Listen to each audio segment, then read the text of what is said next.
Do you have a moment? It's about your mother-in-law. The doctor, who had pulled on my arm, looked at me with a deeply concerned expression. It's been 10 years since my mother-in-law became wheelchair-bound, and she has regularly been going to the hospital for checkups and physical therapy. That day, my mother-in-law's at the hospital for the same reason, undergoing tests. I was waiting for my mother-in-law in the waiting room before her therapy session when this doctor grabbed my arm. I'm gonna speak with her primary doctor about this. I gently released my arm from the doctor's grip. The doctor standing in front of me was a man, but my mother-in-law's primary was a woman. I didn't heard of any change in her primary care doctor. I was puzzled as to why a doctor who wasn't her primary would want to talk about my mother-in-law. Seeing the suspicion in my eyes, the male doctor hastily grabbed my hands. There's something neither your mother-in-law nor her primary doctor should hear.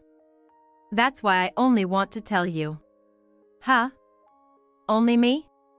I took a step towards the doctor, who was looking at me with a grave expression. My name is Julie.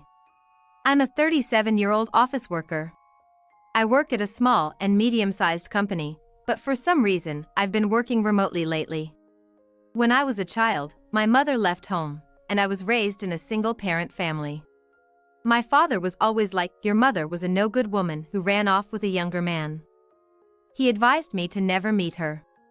All I heard was that her name was Yvonne and she was a spendthrift, treating me like a nuisance and my father like a slave. My parents eventually divorced, and thanks to my father working day and night, I was able to go to college and find a job, albeit not at a big firm. Even though I didn't have a mother, I never felt lonely because of all the love my father gave me. After starting work, I've lived alone and become independent. 14 years ago, I married Mike. Mike's father had passed away 2 years before our wedding, and his mother, who was living alone, warmly welcomed me into their family, treating me like her own daughter. For years into our marriage, my mother-in-law was involved in a car accident and became wheelchair-bound. My mother-in-law used to be a lively and cheerful woman, but since the accident, her smiles have disappeared, and she's become very withdrawn. It must be hard for her to accept limited mobility. Though she had various caregivers over the years, it seemed none of them were a good match, and she seemed to deteriorate. She kept contacting us, saying she felt lonely and wanted us to come back, even if it was for a short while. Concerned, we decided to move back into his family home to take care of her. We decided to take a week off using our paid time off to dedicate to her care, and then return to our jobs once she was feeling better. My mother-in-law seemed relieved when my husband and I came to visit. After a few days, she began to smile again. But when we told her that we needed to get back to work, her demeanor changed completely. She didn't let us go. She was like, no. Please, both of you, don't leave. Don't leave me alone, crying out, nearly hysterical. Trying to calm her, I was like, look. Mike really needs to get back to his job, but I'll talk to my company and see if I can stay here a bit longer. I'll come back as often as I can. Just hang in there for me. Julie, if you can stay, that'd be great. Mike, you better come back, okay? I'll be waiting. After the loss of her husband, my mother-in-law had been alone for a long time. When we, as a couple, came to visit, she was overjoyed. But our sudden notification of leaving her likely brought on feelings of anxiety and confusion. I guessed her weakened state over the past week made her more fearful of facing her loneliness. After discussing with my company, I decided to switch to remote work and work for a short time from home until my mother-in-law calmed down while taking care of her. But ever since then, she despised being alone. Even when I worked from home, she'd always be clinging to me. No matter how close we might be, I couldn't let her be seen by my coworkers. Even if I asked her to leave the room, she'd always be waiting somewhere she could see me. It felt like I was being watched, and I began to resent it. Mike, on the other hand, would come home on weekends and even take some days off during the week to help with her care. Although she continued physical therapy, there was no improvement in her condition, which meant I couldn't return to the office. Our personal lives were dominated by her care, leaving no time for just the two of us. This year marks the 10th year of this lifestyle. She turned 65. With each passing year, her dependency on us grew. My husband, unable to bear it, reduced his visits year by year. Even if I stepped out for just a few minutes, my mother-in-law would freak out, yelling, and she was like, "Take me with you." Calming her down took ages, and I couldn't go back to our own home. But I couldn't abandon the woman who had welcomed me, from a single-parent household, without any judgment or prejudice. Then, one day, everything changed. On this day, my mother-in-law had a routine checkup. As always, I accompanied her to the hospital. My mother-in-law's doctor was a woman in her 30s named Mia. She had been taking care of my mother-in-law for 10 years, and I trusted her completely. After my mother-in-law went into the examination room, I stepped outside to take a work call. When I returned about 15 minutes later, a young male doctor stopped me. "Excuse me, you're Sally's daughter, right?" Sally is my mother-in-law's first name. The doctor who called out using my mother-in-law's name was a male doctor a bit younger than me. It was Ryan, and he recently transferred to this hospital. He mentioned that he's worked in the same department as Dr. Mia, who has been in charge of my mother-in-law. Taken aback, I was like, "Yes, actually I'm her daughter-in-law." "But what's going on?" "Well, I'm sorry for the sudden approach. Do you have a moment? I need to discuss something about your mother-in-law." "Regarding my mother-in-law?" "Sure, what's up?" I figured my mother-in-law's appointment probably wasn't over yet, so I agreed. Then, Dr. Ryan looked a bit relieved and led me to a small private room. It was a consultation room, not too far from the examination rooms. Dr. Ryan motioned for me to sit in a chair on the side, and once I settled in, he took a seat across a small desk, looking directly into my eyes. "You're currently living with Sally at her house to take care of her, right?" Oh, yes, that's right." I explained that for the past 10 years, I'd been working from my mother-in-law's home while caring for her. I hardly had time to hang out with friends, let alone have some alone time with my husband. Because of my mother-in-law's increased dependency, my husband started avoiding coming home. I lost almost all of my personal time, so I couldn't really discuss the care of my mother-in-law with anyone else. Dr. Ryan nodded, listening intently, which made me spill all the frustrations I'd been feeling. "Oh, I'm so sorry for going on and on like this." He was like, "It's completely all right. Anyway, wow, 10 years. He said that with a gentle smile, and then his face grew thoughtful. Moments later, Dr. Ryan looked at me with a serious expression. He started talking. However, what reached my ears wasn't Dr. Ryan's words, but a scream from my mother-in-law. In a panic, both Dr. Ryan and I rushed to the examination room where my mother-in-law was, and what we saw was unthinkable. I was at a loss for words. Dr. Ryan shook his head and he was like, "You should leave that house ASAP. Get away from your mother-in-law." His words left me speechless. Suppressing the anger that welled up inside me, I nodded to Dr. Ryan. I didn't go to my mother-in-law but headed straight to the police. Though skeptical they'd listen, they promised to send someone to investigate, so I hurriedly packed up my things from the house. The image of what I'd seen at the hospital kept replaying in my mind. An hour or so later, as I was still packing, I called my husband to explain everything. Throughout, I kept receiving countless calls and messages from my mother-in-law. She must have been worried since I didn't show up even after her treatments. But I continued to ignore her non-stop calls and messages until I mostly finished packing. In the evening, my husband and the police arrived, and that's when I finally answered a call from my mother-in-law. "Julie, where are you? I've called so many times. Why aren't you picking up?" As soon as the call connected, my mother-in-law yelled with fury. Normally, I'd apologize immediately, but this time with a firm attitude, I was like, "I'm at home. "Why did you leave me behind and go home first? How could you do that?" My mother-in-law continued to rant and rave. Sighing, I was like, "Hey, I realized I don't need to live with you anymore, so I'm going back to the house where my husband is." I told my mother-in-law firmly. Well, Julie, what on earth are you thinking? How do you expect me to live without you? How am I supposed to get back from the hospital? You probably know best, right? Why don't you just walk back home? After all, your legs are fine. So, you don't need a wheelchair or care, right? When I continued like that, my mother-in-law let out a short scream. I could picture her being extremely upset. You know I found out everything you've been hiding.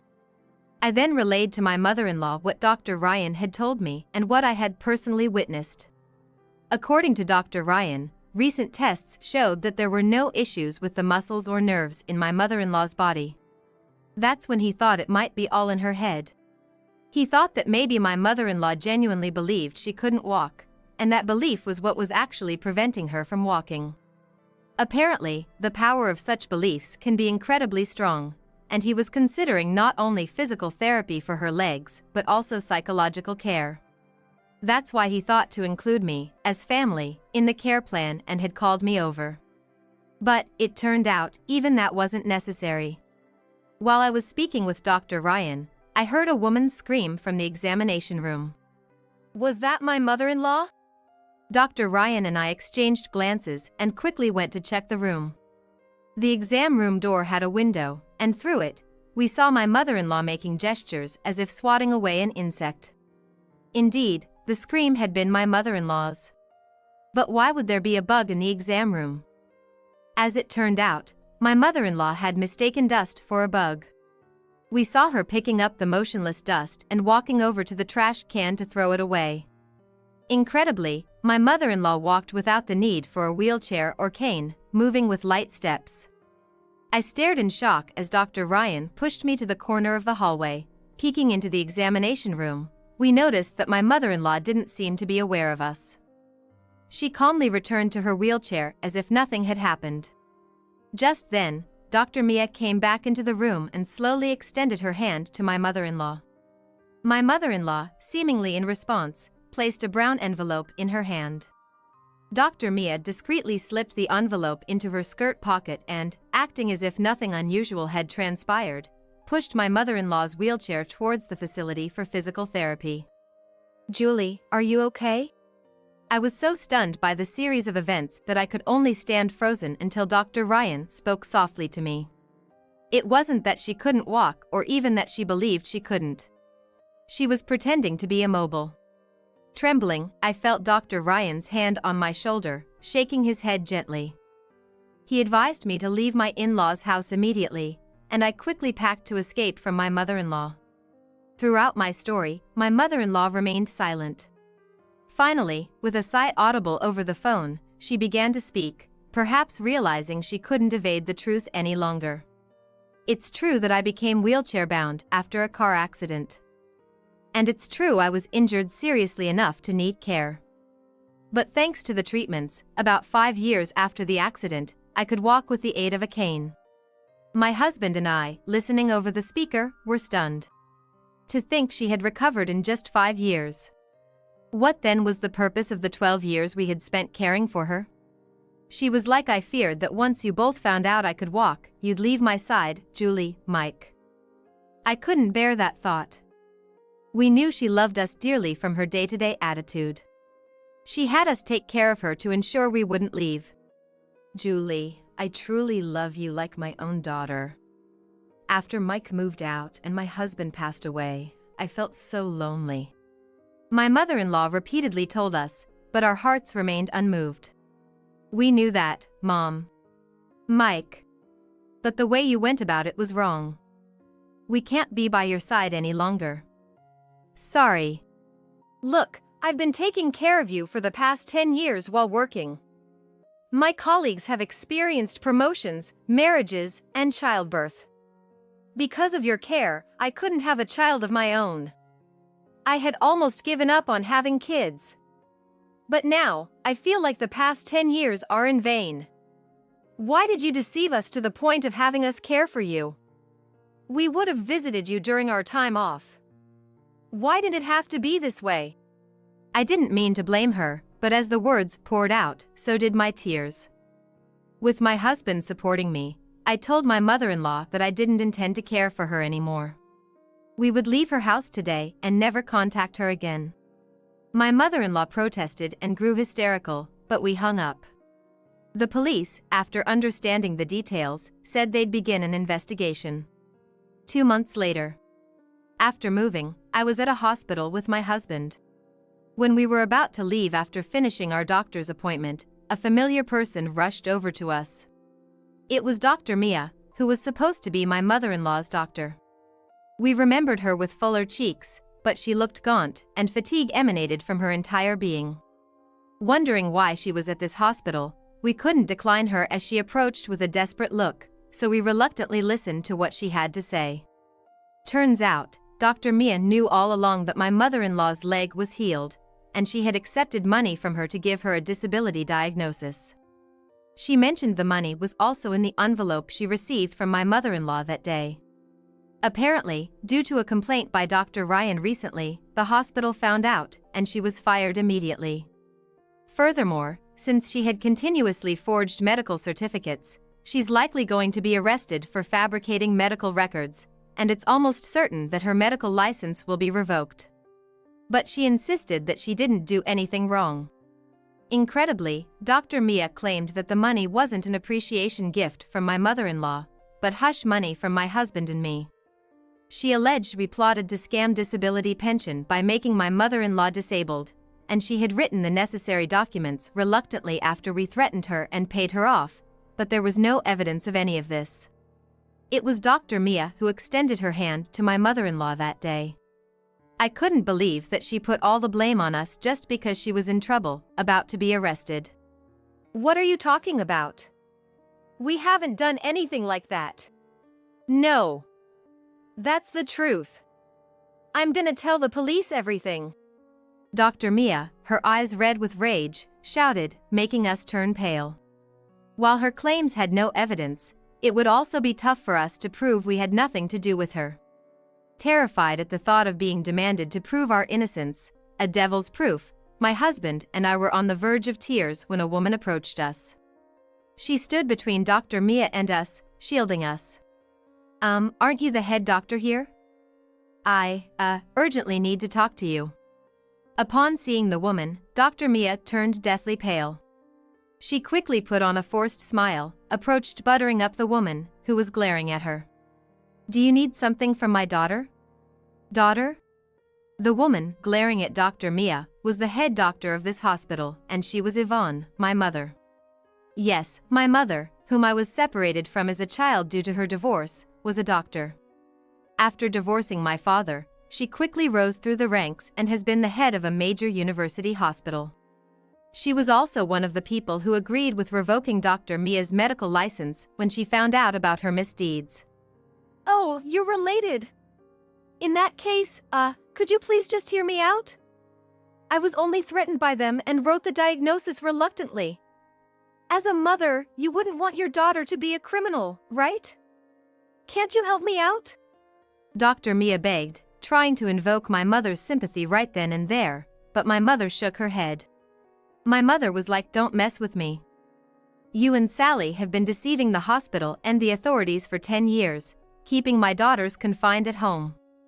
Sally kept them at home because she was afraid to be alone. You, on the other hand, funded your debts from your nightlife with Sally's disability benefits. You frauds. You need to face appropriate punishment and make amends. Dr. Mia's plea was abruptly dismissed. No way, absolutely not. Dr. Mia, realizing there was nothing she could do, slumped to the ground in despair. Whispers and stares from those around us focused on her, and we couldn't help but watch with indescribable feelings. Suddenly, a strong pull came from behind. I was startled and turned around to find, astonishingly, my mother-in-law standing firmly beside my father. You! What have you done to Julie? My father, shouting angrily at my mother. Dad, why are you here? And why with my mother-in-law? When I heard that Sally was looking for Julie, I wanted to help. You moved to a place without telling me. I thought I would meet you if I followed Dr. Mia. The reason I hadn't told my father our whereabouts was not just because of the family connection between my mother-in-law and him. Ever since my mother-in-law had a car accident, I had asked my father to look after her when I was out for work. It was during those times that they became close and started dating secretly, behind the backs of both of us. I had found out about this last year when I happened to see my father and my mother-in-law talking closely at my in-laws' house on a few occasions after returning from an outing. I suspected their relationship and hence didn't inform my father when we moved. The very sight of them together now sent shivers down my spine. Give Julie back. I won't let you take her away. Julie, Mike, let's go home. My father, yelling at my mother, had an intensity I'd never seen before. Brushing off my father's grip, I was like, stop it. I know all the stories you told me about Mom are lies. My father's face went pale at my shout. Turned out, since the divorce, he had been feeding me lies about my mother to make sure I didn't want to meet her. The stories about her treating him like a slave or leaving him for a younger man were all false. My mother, an accomplished doctor, always had a busy schedule. My father knew this when they married. But after I started daycare, his attitude shifted drastically. He blamed her for our lack of family vacations and decided to divorce her, claiming she wasn't a good mother. And my father suddenly took me and left home on my 4th birthday. In reality, it was my father who left, not my mother.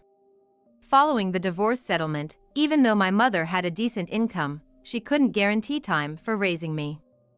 So, my father was nominated to live with me. However, my mother had been sending a substantial amount in child support every month. I didn't know until I met my mother. Even after becoming a single parent, my father made sure I didn't want to see my mother by portraying her in a negative light with false stories. It seemed that my mother wanted to see me, but most of time she was overseas for trainings or researches.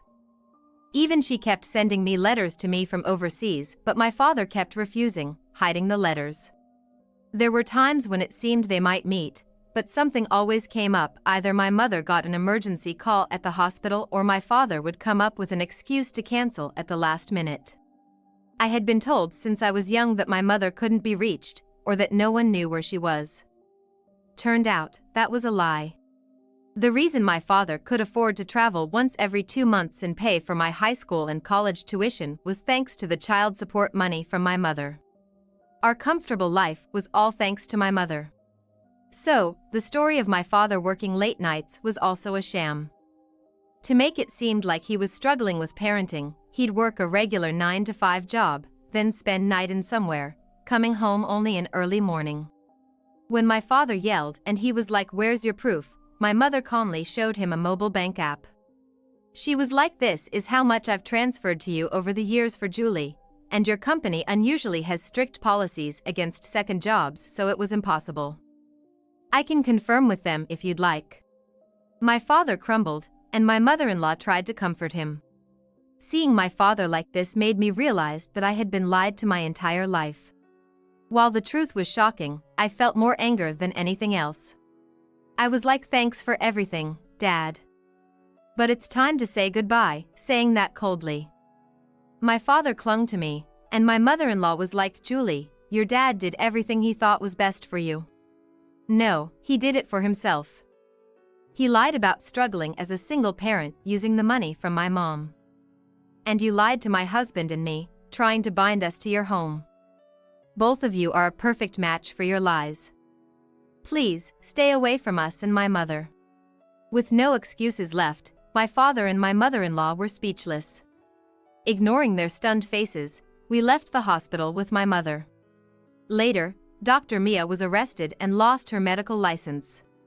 She had forged medical documents multiple times and was sentenced to imprisonment.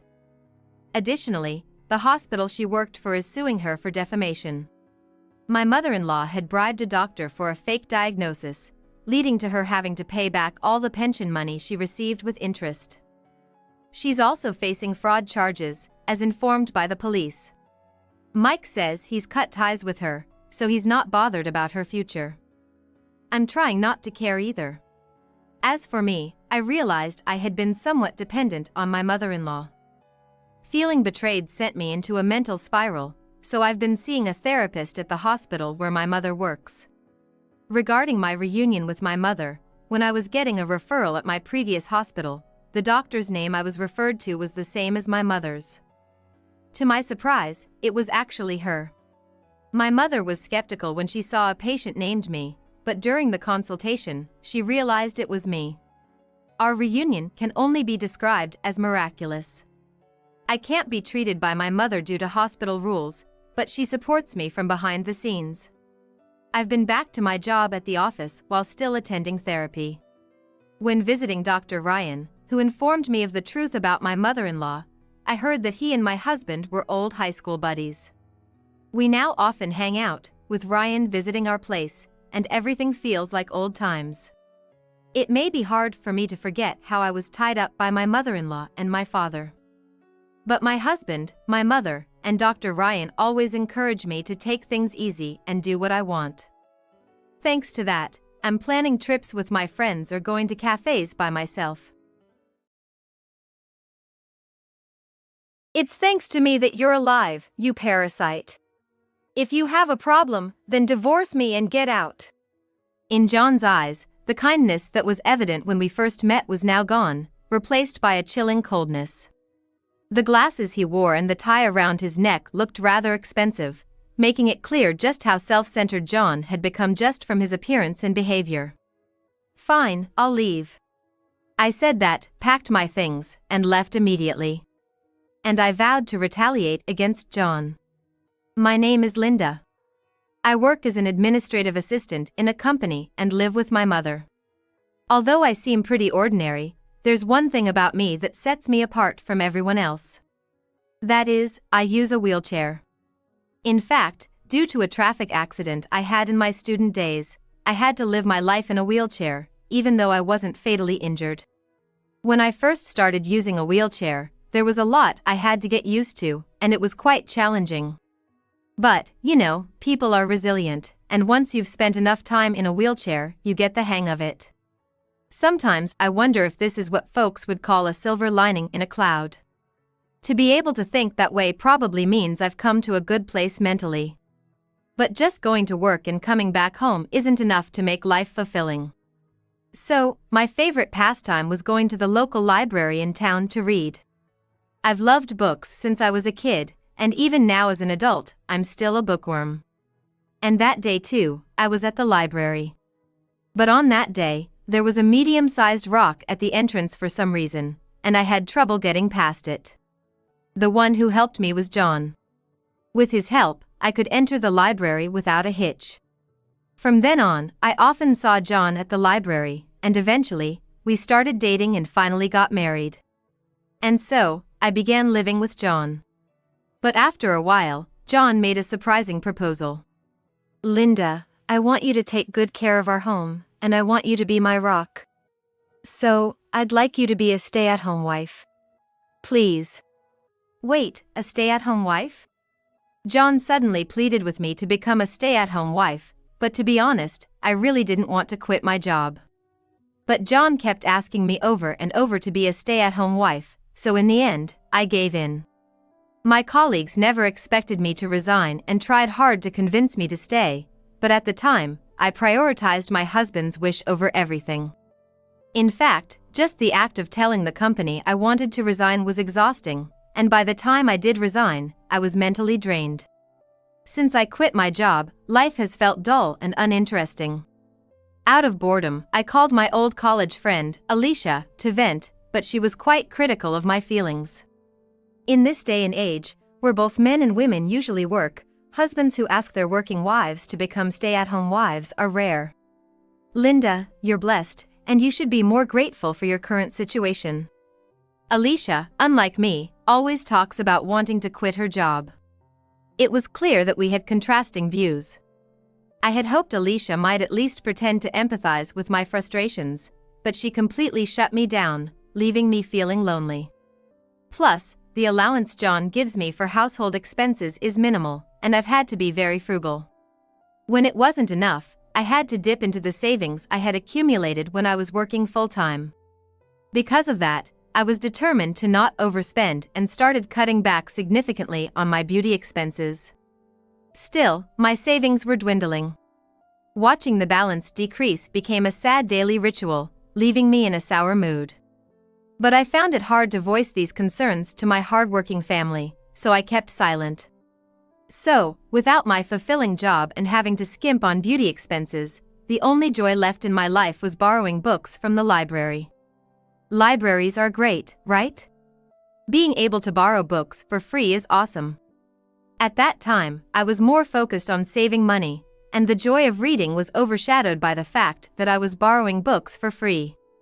It was a bit of a shock to realize how having less money could change one's perspective so much. Nowadays, with streaming services, you can listen to music for free, and there are definitely more free entertainment options than a few years ago. But, no matter how many free entertainment options there are, the reality of having less money still brings down your spirits. Even in such a situation, I still loved John. I didn't want to bring up anything with John that could lead to an argument, even if it meant distancing myself from him. For that reason, I never told John about the lack of household allowance. Instead, I silently endured, escaping reality by immersively reading books while listening to free music. However, after a while, John started coming home late more frequently. Concerned, I asked John, "You've been coming home late recently. Is something wrong?" To which John replied, "Work's been busy, and I've been doing overtime. Sorry for making you worry." Honestly, in this modern age where overtime is becoming rare, I wondered if he could really be working late so often. But, given that I was relying on him for our living expenses, I found it hard to question him further and let the matter slide. But one day, John unexpectedly stayed out overnight. Feeling suspicious, I checked John's phone while he was in the shower. To my dismay, it was full of evidence that John had been cheating on me. Moreover, it seemed that the woman he was seeing had been in a relationship with him even before we got married. Even after finding undeniable proof, I didn't have the courage to confront John about his infidelity. I guess, back then, I was still in love with him and couldn't muster the strength. However, I was hurt by his betrayal and saved the evidence of his affair on my phone. The revelation of John's cheating devastated me. On top of that, there was no sign of him increasing the allowance he gave me. Even though we were married, I wondered why I was the only one enduring such misery. Overthinking the situation gave me migraines, adding to my worries. Life felt so terrible. Yet, every morning, I had to prepare breakfast and lunch for John. By that time, I had grown weary of making meals for him, wondering why I even had to cater to such a man, often sighing in frustration. John seemed oblivious to how I felt, quietly eating his breakfast and heading off to work with his packed lunch. "He's probably gonna come home late again," I thought, sighing once more. But, surprisingly, John came home early that day and dined with me. However, he began criticizing me, saying, "The dinner today tastes off. And you're my wife, you should try to look prettier." Looking back, John might have been having dinner at his mistress's house, which could have been why he was coming home late. So, without realizing it, he might have been comparing me to his mistress, which is probably why he made such comments to me. I finally lost my temper and shouted at him. "After all the effort I put into making dinner, all you do is complain. Plus, I know about your affair. The reason I can't always look my best is that you barely give me enough money to get by. I've been using up my savings from when I was single because what you give isn't enough. I was better off when I was working and single." John, realizing that I knew of his affair, impulsively picked up a vase nearby and splashed its water at me. I was trembling, both with rage and fear from his unexpected behavior. John, seeming completely unapologetic, said, "You're just a leech living off me. If you've got a problem, divorce me and leave." His eyes, once filled with kindness when we first met, now appeared cold and distant. Looking closer, I could tell that even the glasses and tie John was wearing seemed expensive. Just by his appearance and behavior alone, it was clear how self-centered he was. "Well, I'm leaving." I said that, quickly packed my things, and left right away. And I swore to myself that I would get back at John. Although John clearly saw me leave the house, he made no move to stop me. In fact, he had an expression that almost seemed grateful I was going. I was shocked by how much John had changed. It chilled my heart to realize how quickly love can fade, even after we'd been so in love when we got married. I think I was probably crying at that moment. By the time the taxi I caught reached my parents' home, my tears had stopped, but the emptiness remained. My mother greeted me with surprise but warmth. "I don't know what happened, but come on inside." "Thank you, Mom." "It's okay, honey. We're family, it's what we do." "Yeah, thank you so much." The moment my mother hugged me, I started crying again. I thought my love for John had long since faded, yet I still found myself crying over him. Maybe deep down, I didn't want to leave John and was shocked by our separation. With so many emotions swirling inside me, my mother held me close, never letting go. Wrapped in my mother's love, I felt alive again, and an overwhelming sense of happiness. "Something must have really hurt you." Seeing me cry, my mother stroked my head just like she used to when I was little. We went inside, and my mother tried to distract me with some funny TV shows and offered me some oranges she'd gotten from a neighbor. By the time I'd finished the oranges, the TV show that came on was a comedy show that John and I used to watch together. It was a simple show where a humorous host chatted with comedians and celebrities. We really loved it. I was just silently watching that show, but I must have had a somber look on my face. Seeing me like that, my mother must have become worried and asked, "Linda, did something happen with John?" "There's been a lot, Mom. Honestly, I don't even know where to begin." "Oh, I see. It's okay, Linda. Take your time and tell me at your own pace, okay?" "Yeah, I'll do that." With that, I told my mother everything that had happened. After listening to my entire story, my mother was livid. "I can't believe someone would make my Linda feel this way. You can stay here as long as you want and relax. It must have been hard on you." "Thanks, Mom. So, you're close with John's mom since you both went to the same school. Could you, maybe, mention what John did to me?" "Got it. I'll talk to her the next time we see each other." "Leave it to me." Thanks to my mother talking to my mother-in-law, John got into big trouble. I had a missed call from John on my phone. When I called back, John shouted angrily, "Hey, what's going on? The allowance I was getting from my parents suddenly stopped, and it's causing me problems. You had something to do with it, didn't you?" Apparently, John had some debts from gambling, and he'd been using about 70% of his salary and the entire allowance from his parents to pay it off. Due to the sudden stop in his allowance, he was clearly panicking. Though it was due to my mother's interference that John's allowance was cut off, I didn't want anything to do with him, so I played dumb. "I don't know what you're talking about. I'm busy. Bye." With that, I hung up. I felt a bit relieved knowing John was facing this predicament, but I wasn't completely at peace. The resentment I had towards John kept building up, and my stress had solidified over time. Just a little revenge wasn't going to be enough to ease it. And the thing is, when people have too much time on their hands, they tend to obsess over petty things. Of course, I was no exception. As days went by, my grudge against John only deepened, and there wasn't much I could do about it. I could have vented to my mother, but I felt bad complaining about the same thing repeatedly, and I already knew her response would be predictable. So, I decided to reach out to my old friend, Alicia. Alicia responded immediately, and I could tell she was doing well. "I've got something to tell you. Wanna grab a coffee sometime?" I suggested, and Alicia agreed enthusiastically. As the day approached to meet Alicia, I felt excited. It made me realize how much I enjoy social interactions. Just thinking about what to wear was exhilarating.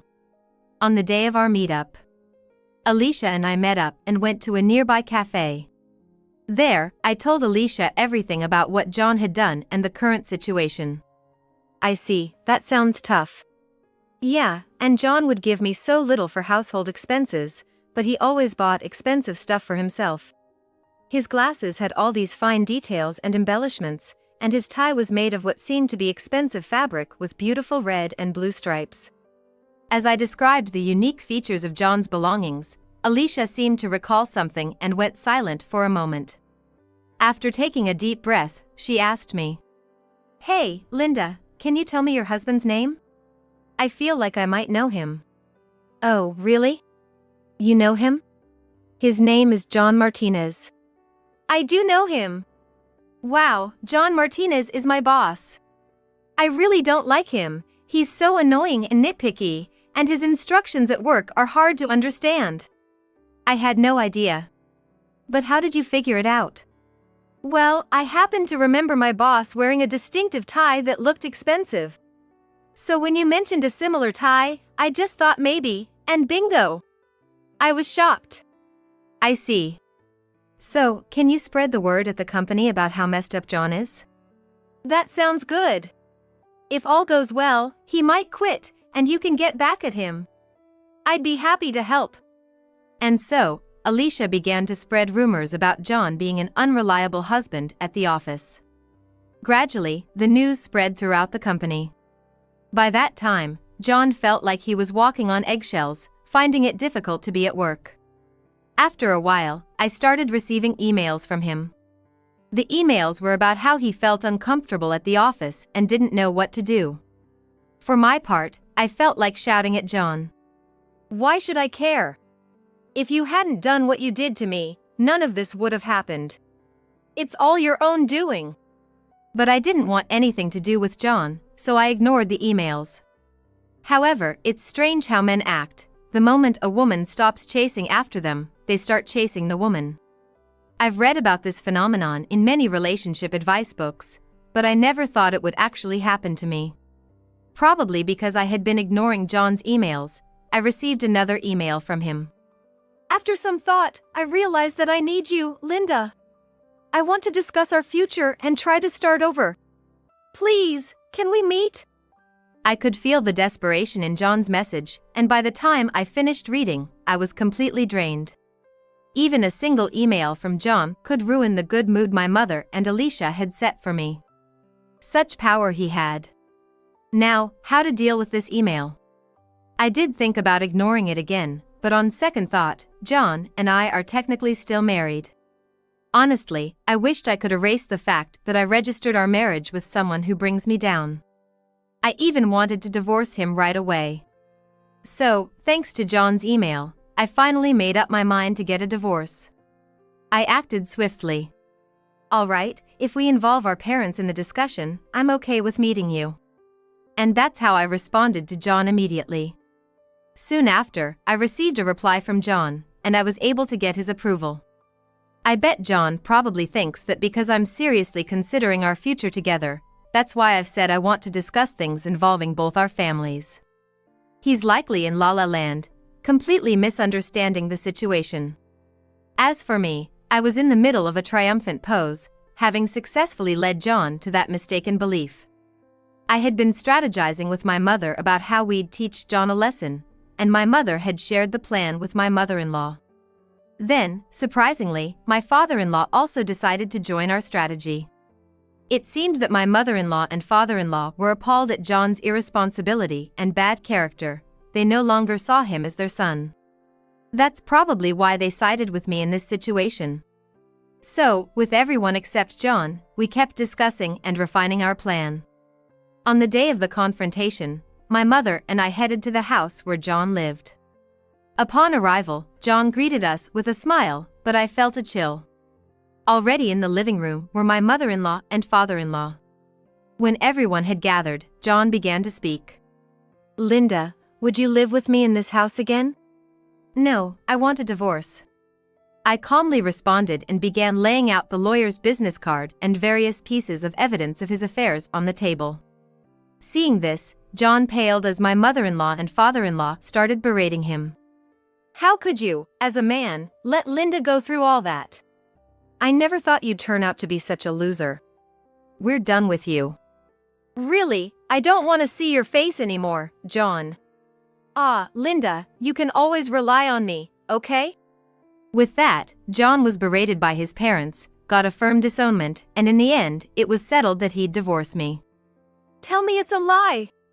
I know I messed up. I'm sorry. Please, everyone, forgive me.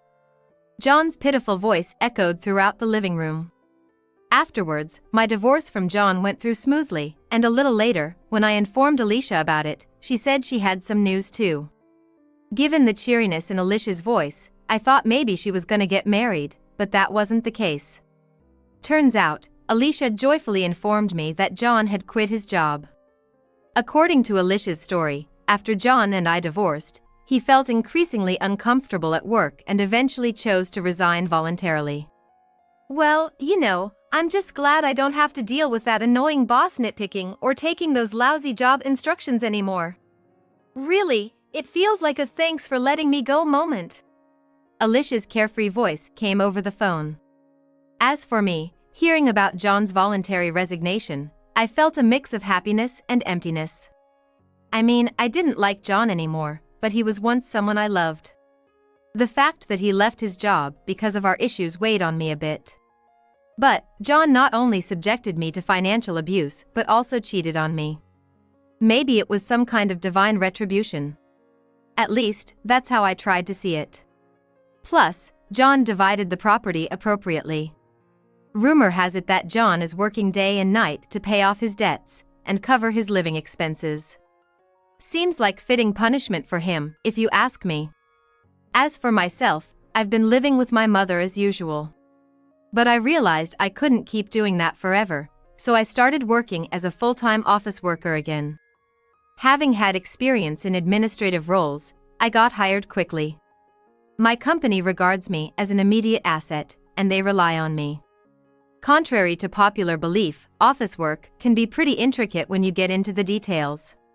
We administrative staff need to communicate well, teach each other, and sometimes cover for someone on maternity leave. Teamwork is essential. Working like this, naturally, I became close with my coworkers. That's why I really enjoy my job. Even when I come home tired, my mother, unchanged from those days, warmly welcomes me and has dinner ready. Having dinner with my mother, we chat about what happened at work today or engage in some light-hearted banter. I truly enjoy these moments. Frankly, my married life with John lacked these warm moments. It was pretty bland. So, I cherish this happiness every day, living joyfully with my mother. I can't thank you enough to my mother. I'm totally loving this room. Hey, can we rearrange the living room? Of course. This is your castle now, Michelle. The eldest son and his wife are quite giddy in their high-rise condo, overlooking lush green hills and a bustling city. It might seem like a delightful scene, but it's the exact opposite. That's because this is the house where I, the younger sister, live with my parents. Don't go rearranging things without asking. You still planning on living here, Meg? 40 years old and still a leech? Jobless loser, get out. I looked to my father for support, expecting him to scold my eldest brother and his wife. But instead, man, I'd love to live with a young wife too. In that moment, something snapped inside me. I was done. Done with my arrogant brother, his annoying wife, and even my dad who was head over heels for her. All right then, take good care of Mom and Dad. So you're finally moving out, huh? Don't want to see your depressing face anymore, leave today. My brother and his wife seem pleased, thinking they've succeeded in kicking out their loser older sister, while looking forward to their luxurious high-rise life. Little do they know what difficulties lie ahead. My name is Meg Roberts. I'm a 40-year-old single woman. I live with my aging parents, helping with household chores and taking care of my dad. I do mostly remote work, except for the occasional business trip. I've long been troubled by my difficult father and brother. My dad has always been a philanderer, spending most of the money on himself, so we've always struggled. And because of that stress, my brother, Alan, has been abusive towards me since childhood, always making me cry. My misfortunes continued into adulthood. I entered the workforce around the same time my dad got injured and couldn't work anymore. Bad things happen in threes, and just around then, Alan stole our savings and vanished. My already frail mom had to work multiple part-time jobs while taking care of dad, so I stepped up to help. Nights when I couldn't make it home from work, I'd stay overnight at the office, and then rush home to assist in caregiving. That's how my grueling 20s went by. I often thought about running away, but if I did, my kind-hearted, struggling mom would be left alone to deal with it all. As much as I hated my dad, I couldn't leave my mom all alone. In my mid-30s, my income finally started to stabilize, giving me some financial and emotional breathing room. About a year ago, during a business trip to Idaho, I stumbled upon a wonderful new high-rise. It was a modest 12-story building, but well located near the station and a supermarket, with a senior day care center and senior salon on the first floor. The building had excellent amenities like a gym and a spa. It was an ideal place to live for the long term. The view was also great, and for $500,000, you could get an apartment on one of the higher floors with a stunning view of the natural landscape. At the time, our old single-story house back in the New York metropolitan area was falling apart due to neglect over the years. I suggested moving to my mom, and she readily agreed. My dad was initially against it, but when he found out the high-rise was near a famous tourist attraction, he changed his mind. Probably just wanted to brag to his friends. We took the plunge and moved, and our new life started off well. We signed up for day services, became acquainted with the neighbors, and even participated in local festivals. The busy yet fulfilling year went by quickly. My dad goes to the Senior Day Care Center on the first floor 3 times a week. It's a facility that frequently organizes recreational activities, and the staff take him to hot springs and tourist spots. He keeps sending bragging postcards to relatives and acquaintances. It's a bit annoying that he's spreading the word as if he bought the high-rise condo with his own money, but since it doesn't cause any real harm, I let it be. My mom is making new friends at a senior salon and participating in community events and volunteering, which seems to be fun for her. It was also an ideal environment for me to work, and it seemed like I had finally achieved a calm and ideal life. However, the peace that had finally come to me was about to be shattered again. Alan suddenly appeared at the entrance of the high-rise condo. With Michelle, the woman he had an affair with and stole from her husband. That day, the ominous sound of the intercom echoed. When I saw the figure on the intercom camera, my heart froze.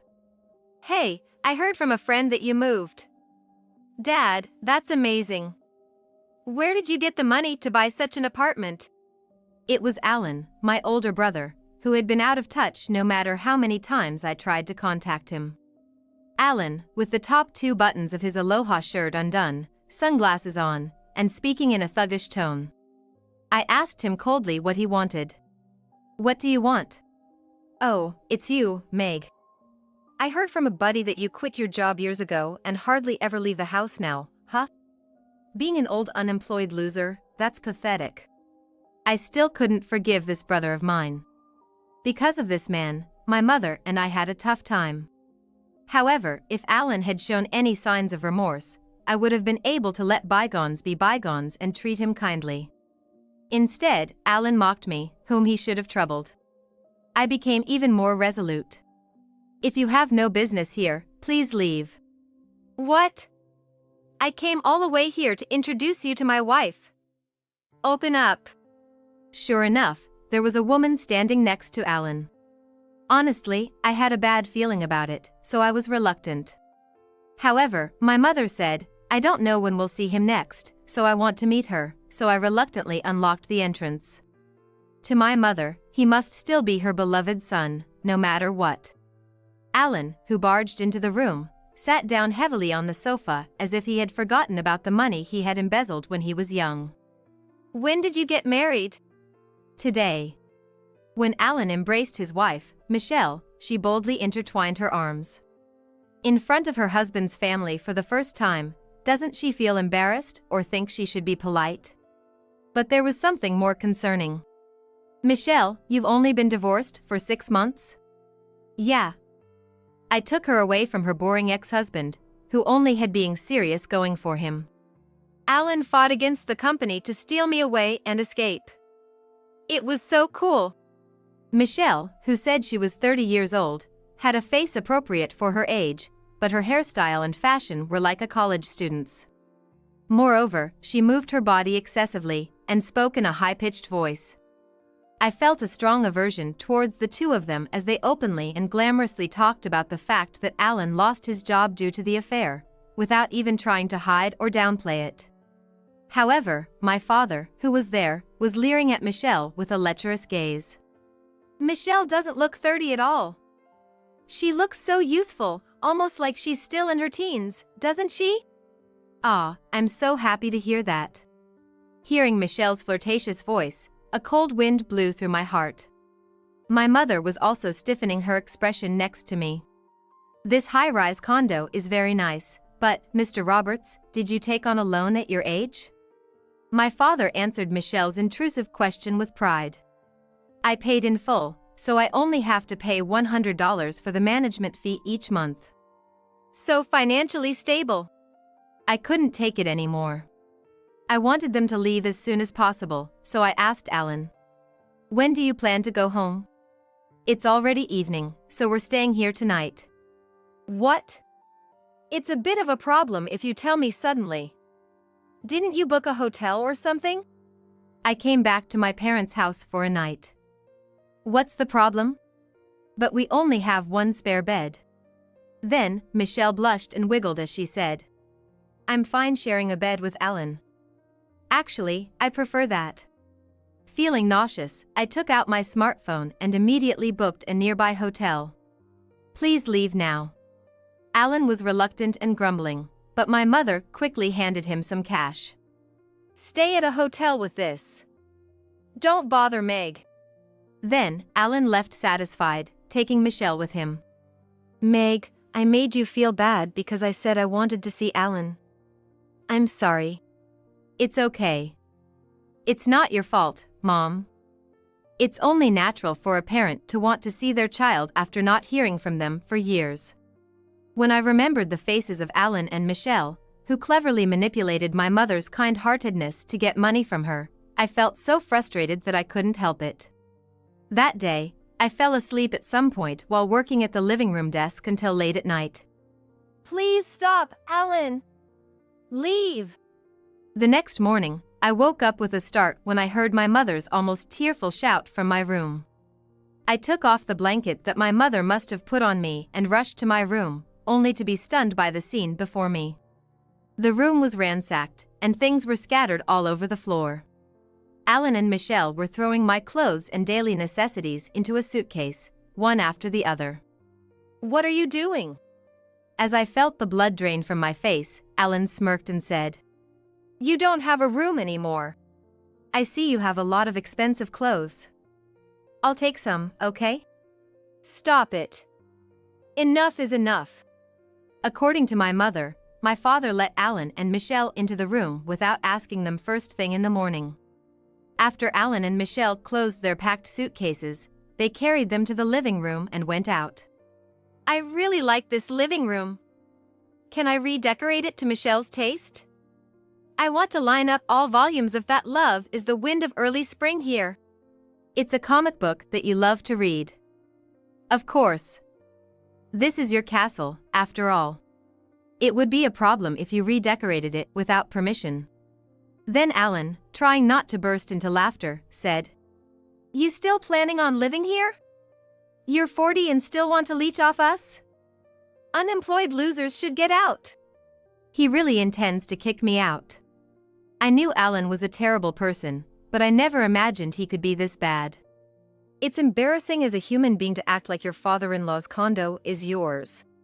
What are both of you talking about? Meg is.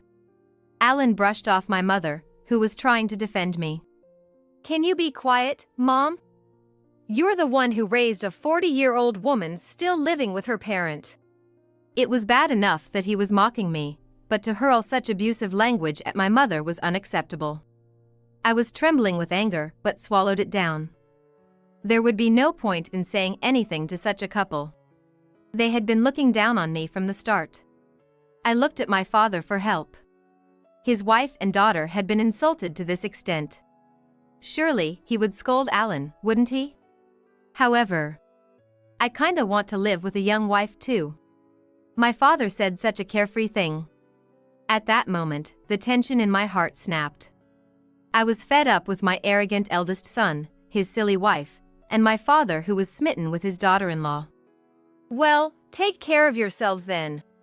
Finally decided to leave, huh? I don't want to see your gloomy face, so leave today. This couple seemed to be basking in the joy of having driven out his parasite younger sister, who was leeching off their parents. They seemed to be looking forward to a glamorous life in a luxurious high-rise condo, without even dreaming of the hardships that awaited them. Having been kicked out with just one suitcase, I went to the nearest local city and rented a monthly apartment. I contacted my mother and had her send the rest of my belongings there. When I called to thank her for the delivery, my mother was crying, saying she felt pathetic. Meg, you're the most filial child. And yet, your father and Alan are too cruel. But the most pathetic one is me, who couldn't stop them. Currently, unemployed Alan and Michelle are leisurely job hunting while enjoying their dream life in the high-rise condo. Michelle even says things like, since the rent is covered, I can get by with less income, so it's okay for me to be a housewife, right? It's not your fault, Mom. Besides, they will be the ones to regret it in the end. Would you be willing to help me with what I'm going to do from now on? After listening carefully to the plan I laid out, my mother said this. If that happens, Alan and Michelle and your dad will be in a lot of trouble. But I think those three deserve it. I will cooperate. Thank you, Mom. I'll send some documents over. Make sure to get a signature from Alan at the right time and send it back. Understood. About a month later, Alan, who had been silent until then, suddenly contacted. Hey, a rent demand letter came. What does it mean to pay $1,000 in rent? When I questioned Dad, he said you bought the house. Were you deceiving me? Wasn't there no mortgage? I wasn't the one deceiving, it was Dad, right? As you already know, that room is in my name, and since I paid in full, I don't have a mortgage. Then why do I have to pay the rent? I sighed. Alan had accused me of leeching off our parents. But who was really trying to leech off someone else? There's no way he could live in the house of the sister he forcibly kicked out for free. It seemed like a massive boomerang. You're living there now, right? Since you're borrowing it from me, it's only natural to pay rent. You did agree to it, right? Huh? I don't remember agreeing to anything. Oh, that's strange. I have the original lease agreement here. It has your signature on it. There should be documents at your place that you can check too. Michelle and I turned the document holder upside down, and we could hear Alan freaking out over the phone. What is this? I really did sign it. When did I sign this? I don't know. Oh, I remember now, Mom gave it to me to sign. Huh? So you signed it without checking? Are you an idiot? Shut up, you were there too, right? It was when we were getting ready to go shopping. Why didn't you stop me? You're the worst. Are you trying to blame me? I listened to Alan and Michelle arguing over the phone with a sense of satisfaction. It wasn't a bad feeling. Where's Mom? Did she become Meg's minion? It's useless. She's with me now. She won't be back for a while. What? Hey, Meg, where are you now? Who knows? I don't have an obligation to tell you, do I? Speaking of obligations, you have an obligation to pay the rent, don't you? Alan stamped his feet in frustration. Damn it! I can't afford to pay $1,000 a month. I could hear the sound of Alan angrily smashing something like a bottle. If you break the floor or walls, I'll charge you for the repairs. You devil! Just then, Michelle, who had left earlier, came running back. I found Dad's passbook while rummaging through the drawers. We should be able to manage with this, huh? 23 cents? Not even $2,300? Is there a digit missing? The two of them were in such a panic that it seemed like a comedy, and I couldn't help but hold back my laughter. There's no way Dad has any savings. The moment Dad couldn't work anymore, you took everything and ran away, remember? Thanks to that, Mom and I had a really hard time. Michelle shouted at Alan, who was grumbling in frustration. What do you mean? Michelle, I haven't heard anything about this. Ah, shut up, bringing up the past. It's easy for the thief to forget, but the victim never forgets the pain. It's convenient, isn't it? Okay, then please take care of Dad's senior daycare payments too. At my words, Alan was silent for a few seconds, as if he didn't understand what I was saying. Wait, what did you just say? The daycare payment. It used to be automatically deducted from my account, but I stopped it. So from now on, you'll have to take care of it. Isn't the daycare fee included in the condominium maintenance fee? There's no way that's the case. How naive are you? You should face reality. Bye. I hung up the phone, exasperated. After that, Alan kept calling persistently, so I set my phone to reject his calls, and it finally became quiet. Later, Alan and Michelle, unable to afford the $1,000 monthly rent, had to leave the condominium. As soon as they found out he had no money, Dad was quickly abandoned and tried to rely on Mom, but he didn't know where she was, and her cell phone number had changed. He had no choice but to rely on me. Please apologize properly for everything you've done so far. And correct all the lies you've been bragging about to your relatives in postcards. Write that you can live a good life in the condo thanks to your daughter, me. Then, I'll let you stay in the condo again. My father seemed as if his pride had been shattered to pieces, and he became very quiet.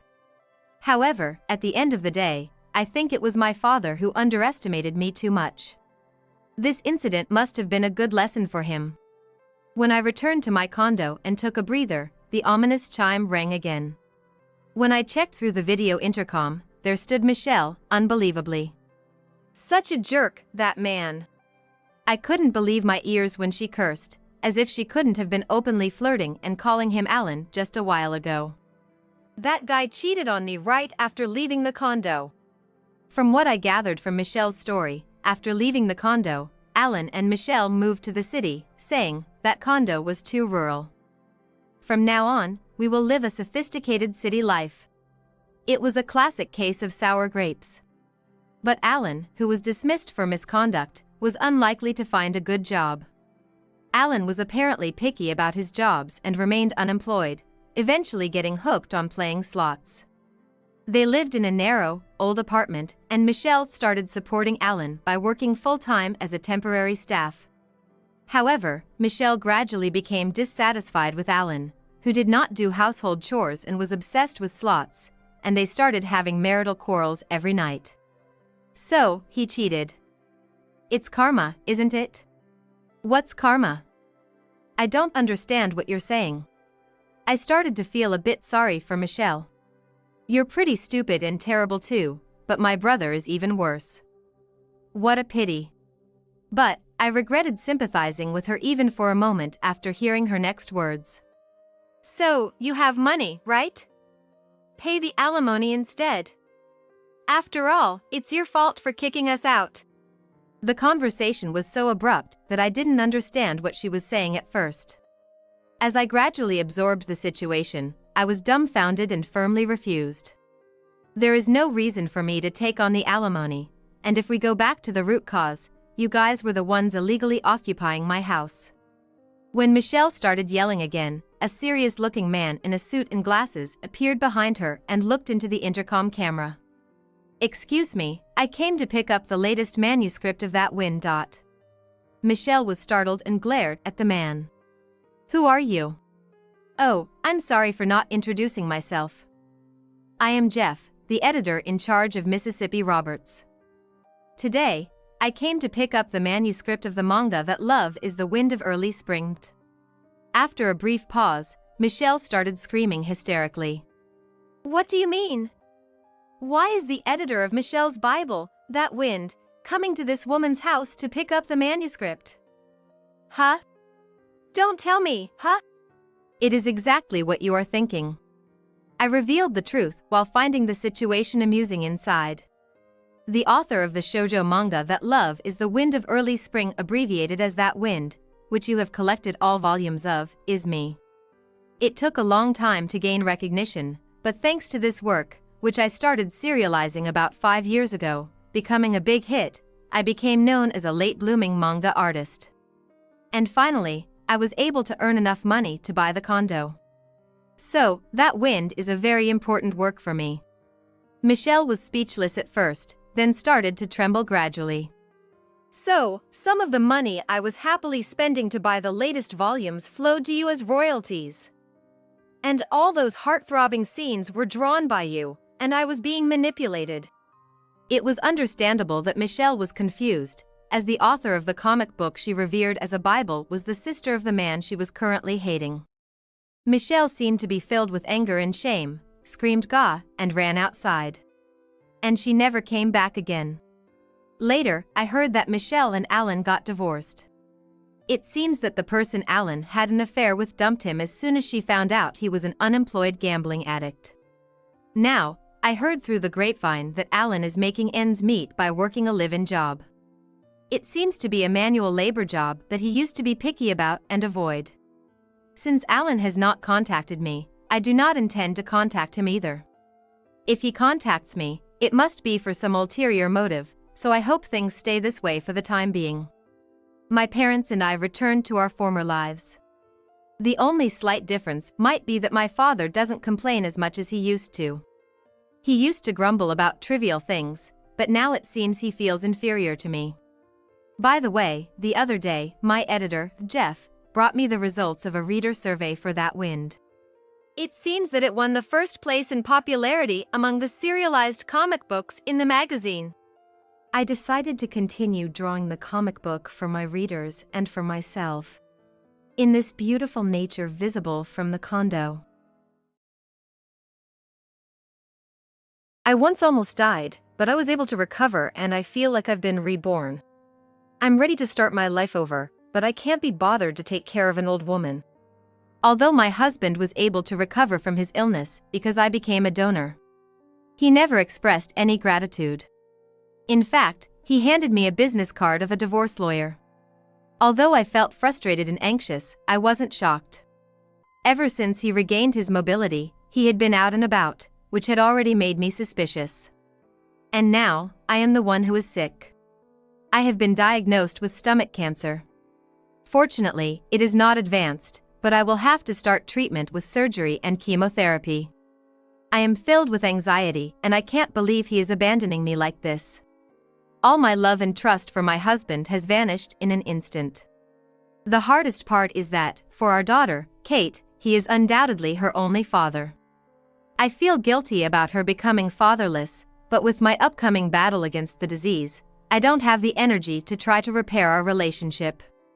A month later, I received a series of aggressive calls from my husband, which I ignored. Eventually, he showed up at my hospital room and dropped a bombshell. My name is Christy Young, a 29-year-old housewife. I have been married to Mike, who is a year older than me, for 7 years, and we have a lovely 5-year-old daughter, Kate. I used to work full-time as a regular employee even after we got married, but I quit when I went on maternity leave. I really wanted to take it slow and raise Kate, but due to the economic downturn, we couldn't afford to live on my husband's salary alone. So, as soon as Kate was able to go to daycare, I started working again. I got a job at an apparel company where my sister-in-law, Lisa, is the president. They were looking for an office worker, and since I had similar experience from my previous job, they hired me right away. Although I am a relative, I was not pampered, but the atmosphere in the office was good, and there were many senior mothers, so it was easy to consult about childcare and take leaves for sudden fevers of my child. I am really grateful that I was introduced to such a good workplace. However, it was extremely tough to juggle work, housework, and childcare.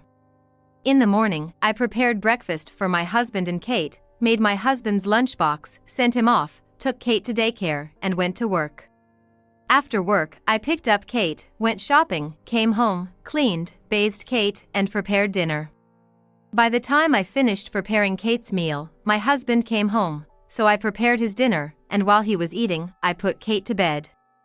Although my days were hectic, my husband was not very cooperative with housework or childcare. Even if Kate had a fever in the morning and I was busy taking care of her, he would still say, "Where's my breakfast?" without any concern.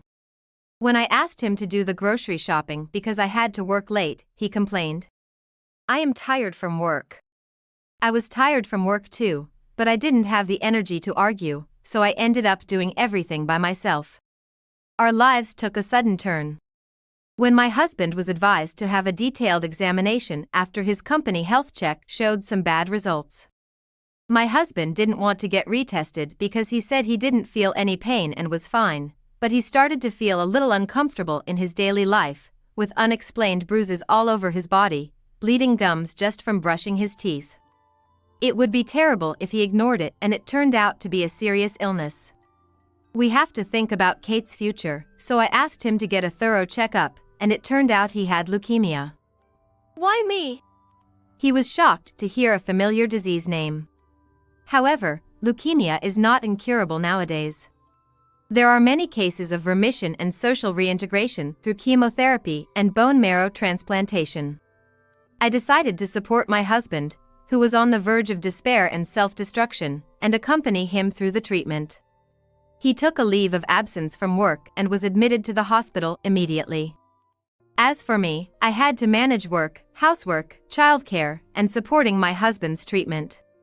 I reached my limit before my husband did. The stress of hospitalization made him lash out at me more than before, which was one of the reasons. I knew it was misplaced anger, but I was honestly exhausted from going to work, taking care of Kate, doing housework, and visiting the hospital in my spare time. That's when Lisa, my sister-in-law, reached out to me. "Why don't you live with me? I can help with the housework and taking care of Kate." She was the president of a company, and I knew from working at the same place that she was always on the front lines of sales. She made a point of picking up feedback from the field rather than leaving everything to her subordinates, which made it easier for the staff to exchange opinions. So, I knew how busy she was. "I really can't impose on you. You're busy too. If you collapse now, Kate will be the one who suffers the most, right? I will support Mike as much as I can. You should rely on those who can help you now," Lisa said firmly, and I couldn't hold back my tears. I was worried about Mike, Kate's future, and my own health. I was really grateful for Lisa's presence, and her encouraging words saved me. Mike's parents had already passed away, and Lisa was living alone in her parents' house. I've always thought it was too big for one person. I didn't want to sell it because it has memories of my parents, but I'm glad you two can come. She warmly welcomed me and Kate. Living with Lisa was very comfortable. We had always gotten along well, and it felt like I had gained a real sister. Lisa, who had been living alone for a long time, was good at housework. She actively helped out, which made my life much easier than before. At that time, there was hope for my husband's treatment. I was found to be a compatible donor for his bone marrow transplant. As soon as Mike was diagnosed with leukemia, Lisa and I underwent testing to be bone marrow donors. The probability of finding a compatible donor is 1 in 4 among siblings, and it is said to be 1 in several hundred to several tens of thousands among unrelated people. We were devastated when we heard that Lisa's bone marrow was not compatible, but when we found out that I could be a donor for Mike, he was overjoyed. To provide bone marrow as a donor, I had to be hospitalized for several days. During that time, I had to take time off work and couldn't take care of Kate. It was a burden on Lisa, but she didn't show any signs of annoyance. Thank you so much for doing this for my brother. I will do everything I can to support you, so don't worry about anything. Just take care of yourself now. Encouraged by Lisa, I underwent bone marrow extraction surgery for my husband. After the surgery, Mike had to spend some time in a sterile room, being careful of infections while resting. I was discharged from the hospital after a few days and, thanks to my sister-in-law's kindness, took an additional 2 or 3 days off work before returning. The hematopoietic stem cells transplanted into Mike seemed to be working properly, and after a few weeks, he was able to move to a general ward. When I took our daughter, Kate, to visit Mike in the general ward, there was a nurse in the room. Seeing Kate after a long time, Mike smiled happily. Mr. Young is recovering well. He is still young and strong, so if he continues to make good progress, I think he can return to work soon. Thank you very much, as always. The nurse smiled and left the room. As she said, Mike's condition stabilized, and he was able to be discharged a few months later. Although he still needed to rest at home, the 4 of us, including Lisa, started living together in the in-laws' house. I had to take on all the responsibilities of work, housework, childcare, and taking care of Mike again, but it was less burdensome thanks to Lisa living with us. Moreover, Lisa is the type of person who can speak her mind clearly to Mike. You don't have to push yourself too hard, but you should practice doing some housework as part of your rehabilitation. Hearing this, Mike reluctantly started helping with the chores. However, since he was still recovering, I often ended up helping him, and eventually, he stopped doing even the things he could do, knowing that I would come to help if he dawdled. I still feel sluggish. Using that as an excuse, he wouldn't even try to get up from the sofa. When the doorbell rang while I was preparing dinner, and I asked him to answer it because I couldn't leave what I was doing, he sighed heavily and complained. They told me to rest, and you're being demanding. I couldn't help but think that it was not too much to ask, but only Mike knew the extent of his pain. So, I believed him and made an effort to move myself, even if it was a bit of a strain. Perhaps because I overexerted myself again, my health started to deteriorate. It became harder to eat, and Lisa started worrying that I might have lost weight. By this time, Mike had almost fully recovered and had returned to work. Even though I no longer had to take care of Mike, the household chores and childcare didn't decrease. Even when I was not feeling well, Mike, who had regained his energy, started going out alone more often on his days off. He didn't seem to notice that I was unwell and didn't offer to help with the chores. When I asked him where he was going and with whom, he got angry and said, I have a private life too. Eventually, the stress caused my stomach to ache continuously, and Lisa suggested I get a full medical checkup. Since Mike had been seriously ill, I thought it would be better to address any issues early for Kate's sake. As a result, this time I was diagnosed with stomach cancer. Fortunately, the progression seemed to be slow, but still, hospitalization and painful chemotherapy were necessary. At the sudden news of my hospitalization, Kate seemed anxious, but her father was out for the day, and he couldn't comfort her. Instead, my sister-in-law, Lisa, stayed with Kate. To avoid disturbing me while I prepared for the hospital, Lisa took Kate out shopping. While I was silently preparing, my husband, Mike, came home. What's going on? Are you going on a trip or something? I yelled at Mike's carefree demeanor. I have stomach cancer. Stomach cancer. I've been feeling sick lately, so I went for a checkup today. That's the diagnosis. I need to be hospitalized. Hospitalized. What about the house during that time? Are you leaving it to my sister?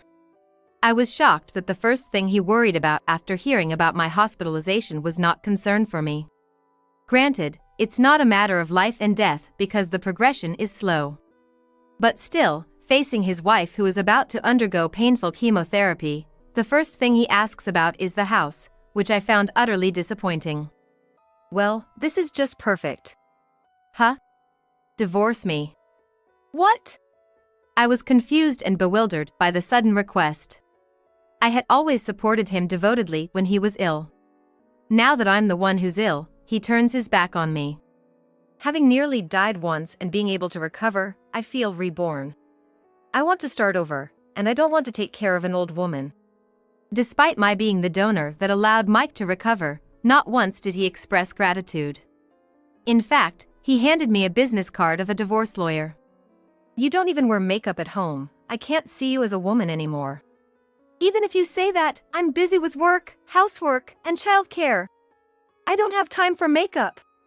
That's just an excuse. On top of that, you have cancer now. I can't deal with that. I was bewildered by Mike's angry demands to sign the papers quickly. I was already anxious about the cancer diagnosis. However, despite my frustration and anxiety, I wasn't shocked. Ever since he regained his mobility, Mike had been out and about, and I had been feeling suspicious since then. With this illness, all my love and trust for him vanished. What pained me was that for Kate, he was undeniably her only father. I felt guilty about making her a child of a single parent, but with the battle against cancer ahead, I didn't have the energy to repair my relationship with Mike. Humph. Now we are just strangers. Mike smiled satisfactorily. Hey, is it over? Don't just come in like that. But you're taking too long. Suddenly, an unfamiliar young woman appeared at the entrance. She wore flashy makeup and was dressed in a stylish dress, a beautiful woman. But on closer inspection, her face was familiar. Are you the nurse from the hospital where Mike was admitted? It was hard to tell at first glance because she was in plain clothes, but she was the nurse assigned to my husband's room at some point. Apparently, she seems to have been his mistress.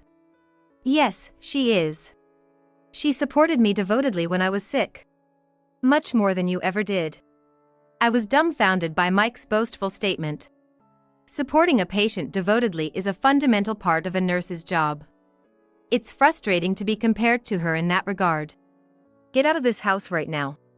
This is my family home, after all. And then he said that assertively. Indeed, this is my husband's family home, but it is now under the name of my sister-in-law, Lisa. However, if I divorce Mike, Lisa and I will become strangers. More than parting with Mike, it's sad to be separated from Lisa, who is kind, reliable, and has a good relationship with my daughter, Kate. But there's nothing I can do about it. I packed my suitcase with just the essentials, in addition to preparing for my hospitalization. I no longer have any love for my husband, and I want to get out of this situation as soon as possible. While I was silently preparing, Lisa and Kate, who had gone shopping, came back. We're home. Oh, do we have a guest? Lisa seemed surprised to see an unfamiliar woman, and Kate, clinging to Lisa, seemed to not understand the situation. So, I clearly stated, I am going to divorce Mike. What? Lisa looked as shocked as I felt. Then, as if realizing something, she handed Kate some snacks she had just bought and told her to eat them in the next room. With only adults left, Lisa immediately glared at my husband. What are you thinking? Mike recoiled for a moment when Lisa, not me, confronted him. He's going to divorce me and start a new life with that woman over there. Since you and I will become strangers, he told me to leave. Lisa's eyes widened in disbelief at my words. Christy is having a tough time, and you? How selfish can you be? You're the one who should leave. Never show your face to me again. Lisa firmly told off Mike, who clicked his tongue, snorted, and left the house. The woman glanced down at me, smirked triumphantly, and followed Mike. Christy, I'm really sorry. After the two left, Lisa looked at me apologetically. I felt guilty for making her, who had done nothing wrong, feel that way.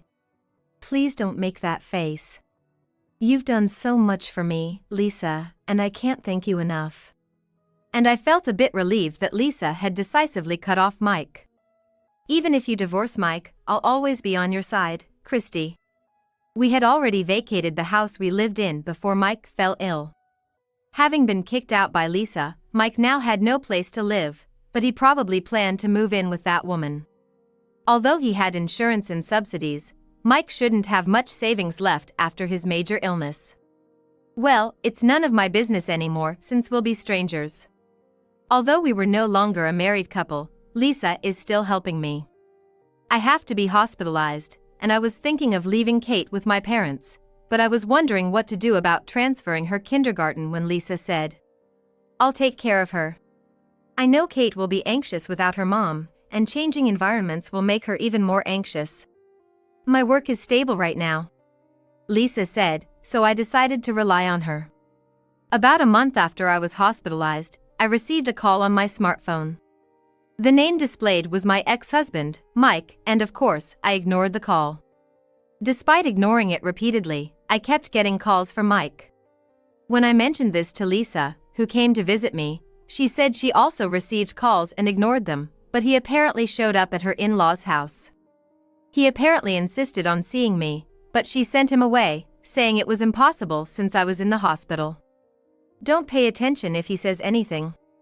It's too late for him to realize your worth now. Lisa's words made me feel stronger. After saying goodbye to Lisa, saying, "I am going home for today," Mike appeared in my hospital room. Why are you here? I hadn't told Mike which hospital I was admitted to. He didn't even ask. I went to my parents' house today. I saw my sister leaving with flowers, so I thought she might be visiting you. Apparently, he followed Lisa.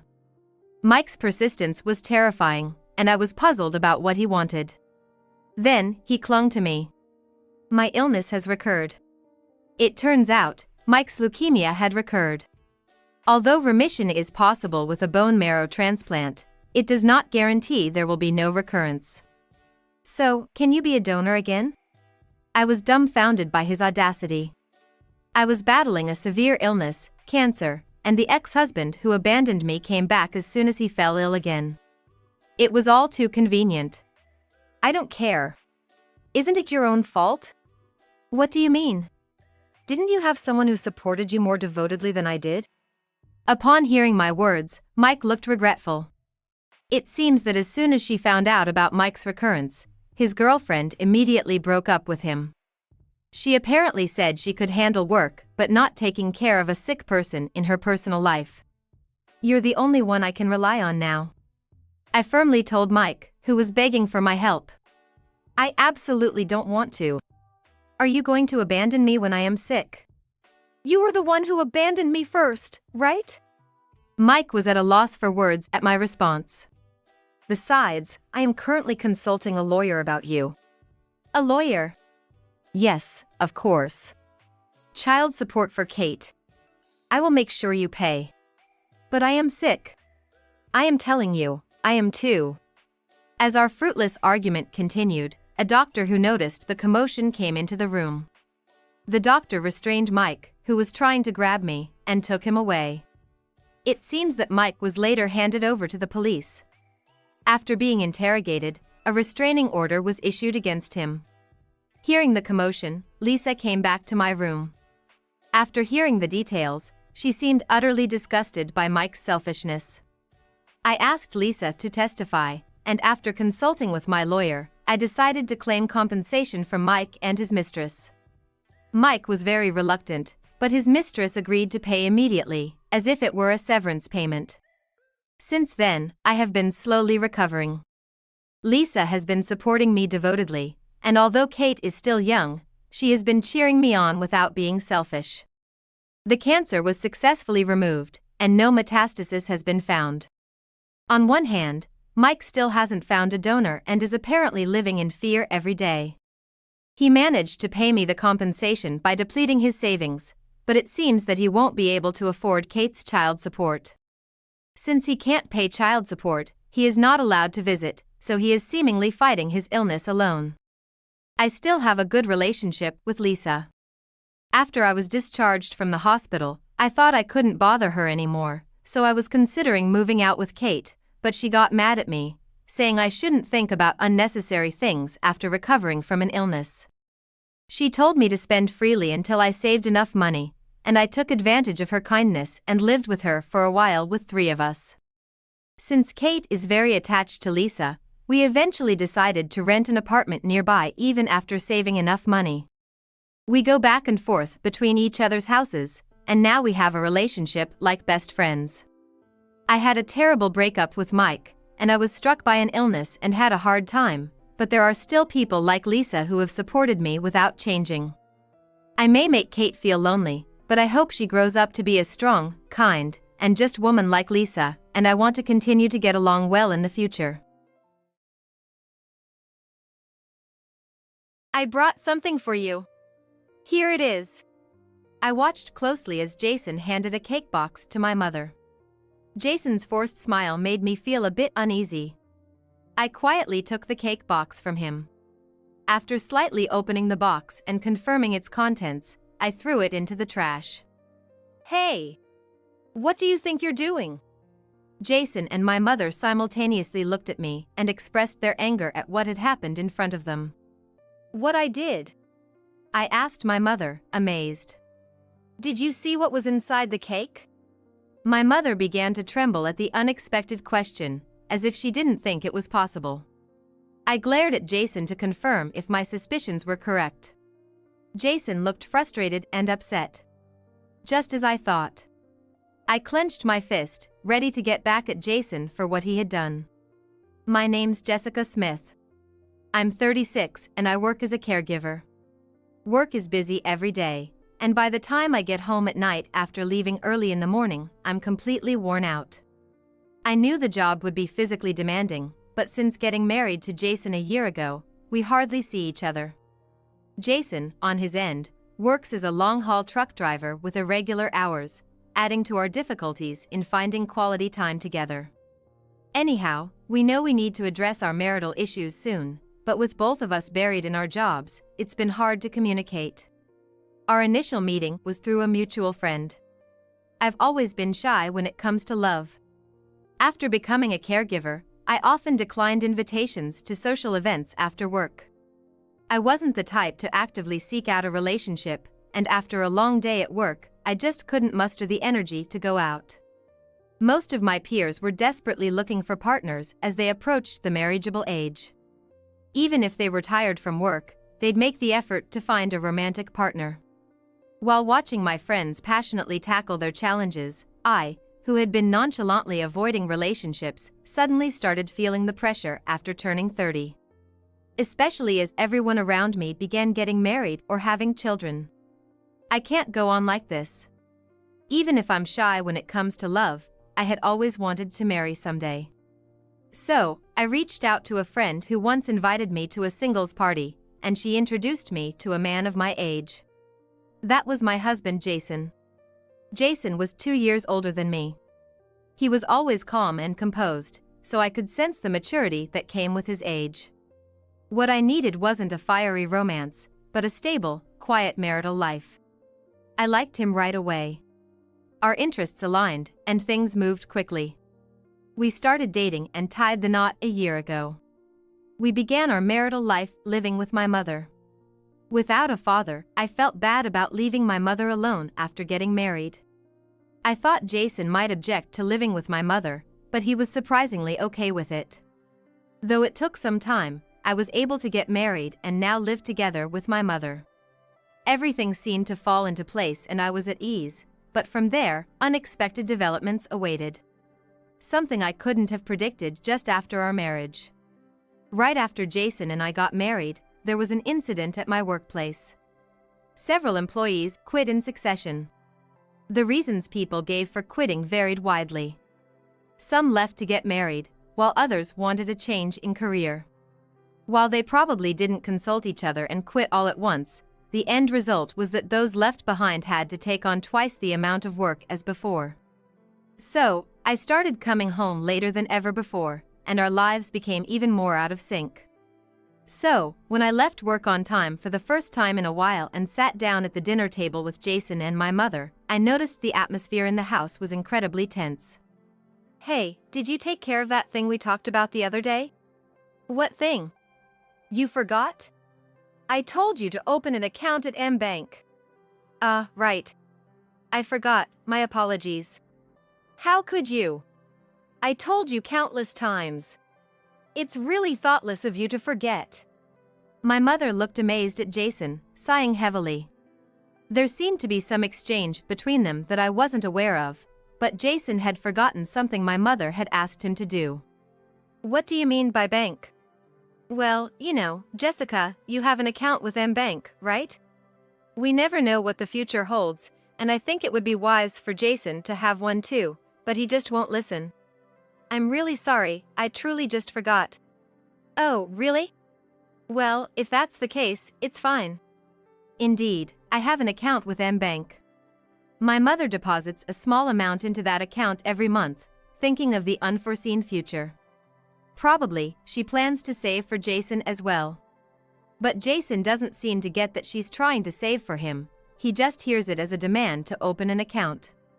My mother has a bit of a bad habit. She speaks in a curt way, which can come off as cold. Because Jason doesn't get her real intentions, their conversations often miss the mark.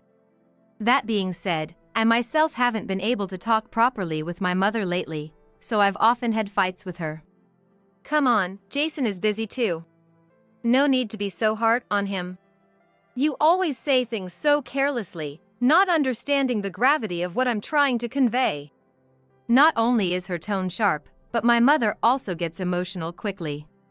So at that time too, it seemed that she was angry because her daughter didn't appreciate her kindness.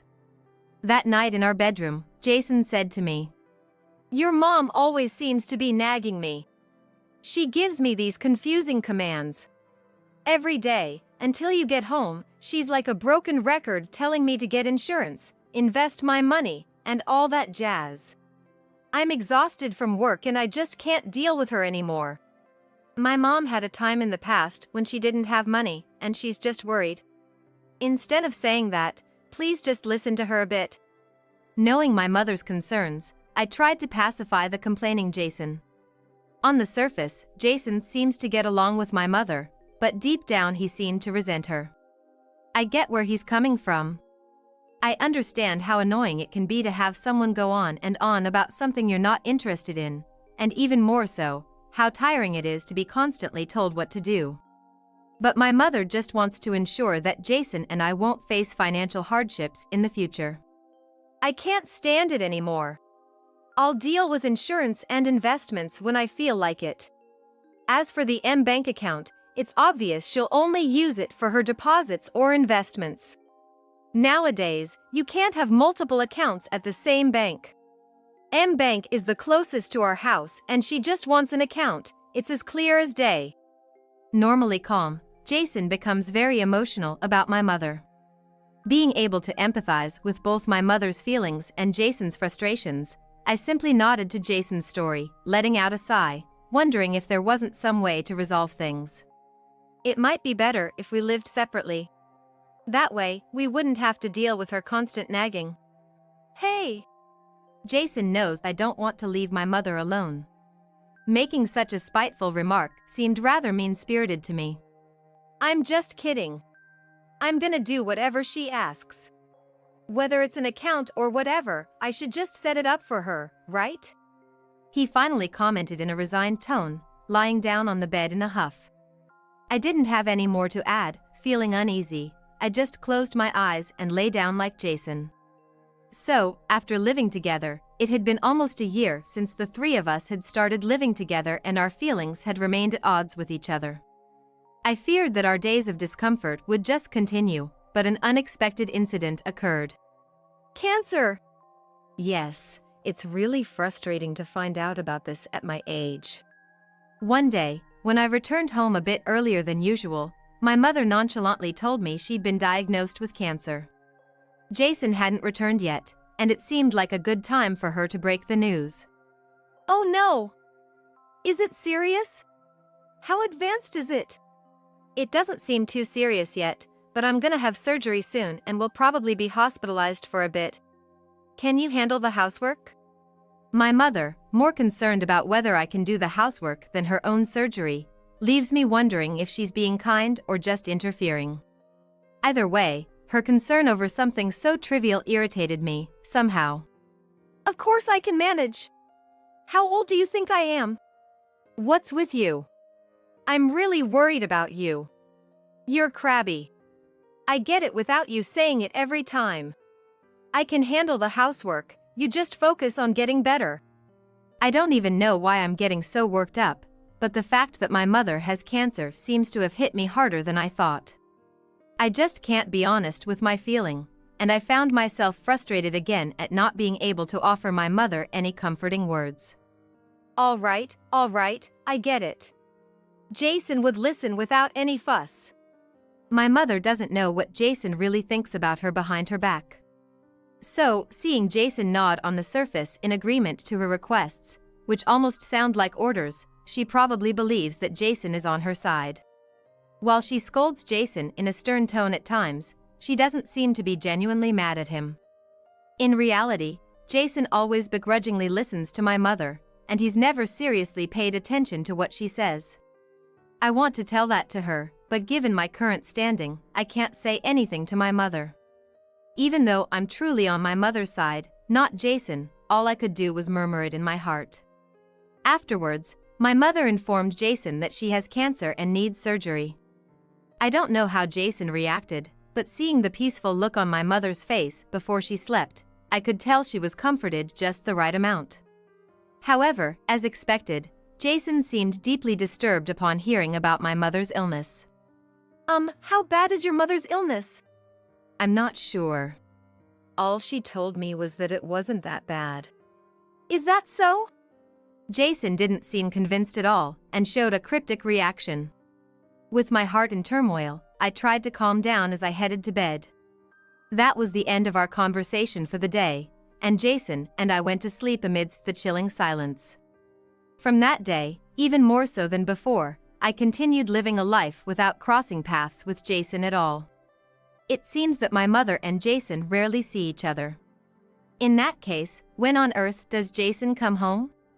I usually go to bed before Jason returned and start my day either before he wakes up or after he has left. This is exactly what it feels like to live separately within the same house. I was starting to suspect Jason, having no idea what he was thinking. While I continued living a life without crossing paths with Jason, the day of my mother's surgery finally arrived. I wonder if Jason will come. My mother sighed in her hospital room before entering the operating room. Even though Jason won't come, I'm here. Jason. There's no need to prioritize a son-in-law over one's own daughter, especially at a time like this.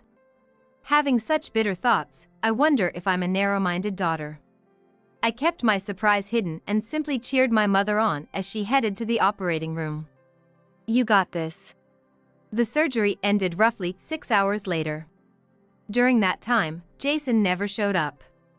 Of course, I had informed him, and he should have known today was the day of my mother's surgery.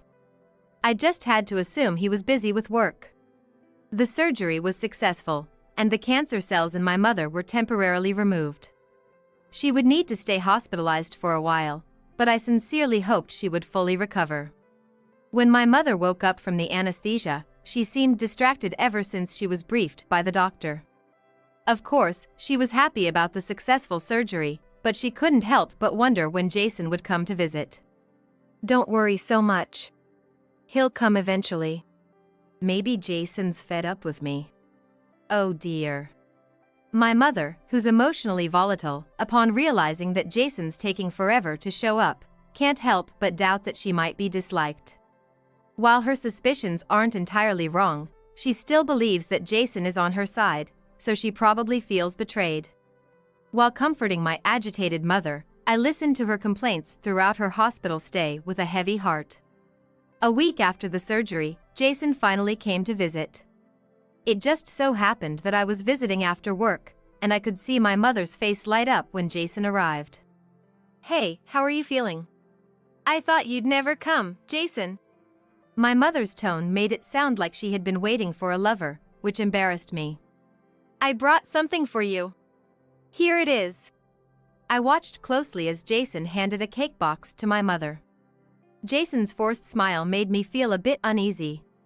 I quietly took the cake box from him. After slightly opening the box and confirming its contents, I threw it into the trash. Hey! What do you think you're doing?